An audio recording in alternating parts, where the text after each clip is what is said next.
लाडक्या बहिणींच्या उत्पन्नाची आता पडताळणी सुरू झाली आहे। राज्य सरकारने केंद्रीय अर्थ मंत्रालयाकडून माहिती मागवली आहे। 2.5 लाखांहून अधिक उत्पन्न असल्यास लाभ बंद होणार आहे। राज्यामध्ये मोठ्या संख्येने लाडक्या बहिणी अपात्र ठरण्याची त्यामुळे शक्यता वर्तवली जाते। लाडकी बहीण योजनेमध्ये राज्य सरकारने आता निकषानुसार छाननी करायला सुरुवात केली आहे। आतापर्यंत निकषात न बसणाऱ्या 19 लाखांहून अधिक लाडक्या बहिणी अपात्र ठरलेल्या आहेत। आता राज्य सरकारने उत्पन्नाची पडताळणी सुद्धा सुरू केली असून त्यासाठी केंद्रीय अर्थ मंत्रालयाकडून त्यांनी माहिती मागवली आहे। त्यामुळे आता 2.5 लाखांहून अधिक उत्पन्न असलेल्या बहिणींचा निधी हा बंद होणार आहे। सरकारच्या या निर्णयामुळे अनेक लाभार्थी अपात्र ठरण्याची शक्यता आहे।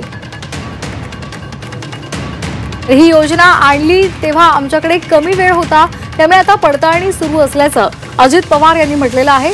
राज्याचे पैसे लुटू दिल्यामुळे अजित पवारांना पश्चाताप म्हणून त्यांनी राजीनामा द्यावा अशी मागणी राऊतांनी केली आहे। दिलेले पैसे तर आम्ही काढून घ्यायचा प्रश्न येत नाही। आता जसं जसं आपण शोधतोय तसं तसं तुम्ही म्हणताय तशा केसेस पुढे येत आहेत। त्या आल्यानंतर आपण त्याच्यातनं कमी करण्याचा प्रयत्न। सरकारी कर्मचारी जे आहेत महिला कारवाई केली।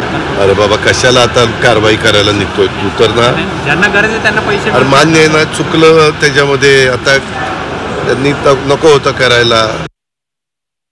सरसकट लाभ देण्यात आलेला होता। अनेक चुका आहेत, अनेक अपात्र महिलांना लाडकी बहिणीचा लाभ दिला असं उपमुख्यमंत्री अजित पवार आता म्हणतात। मग त्याबद्दल तुम्ही प्रायश्चित घ्या। काय प्रायश्चित? राजीनामा द्या।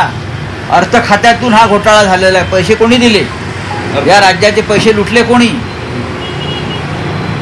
या राज्याचे पैसे तुम्ही लुटू दिलेत। लाडक्या बहिणींनी नाही तर लाडक्या भावांनी नावं बदलून महिलांची आपली स्वतःची नावं बदलून हा लाभ घेतलेला आहे। हजारो कोटी रुपयांचा, शेकडो कोटी रुपयांचा सरकारी कर्मचाऱ्यांनी हा लाभ घेतला आणि तुम्ही तो घेऊ दिला। तुम्ही छाननी केली नाही। तुम्हाला माहिती आहे, पण तुम्हाला मतं पाहिजे होती आणि अर्थ खात्याच्या माध्यमातून ही लूट झाली संपूर्ण।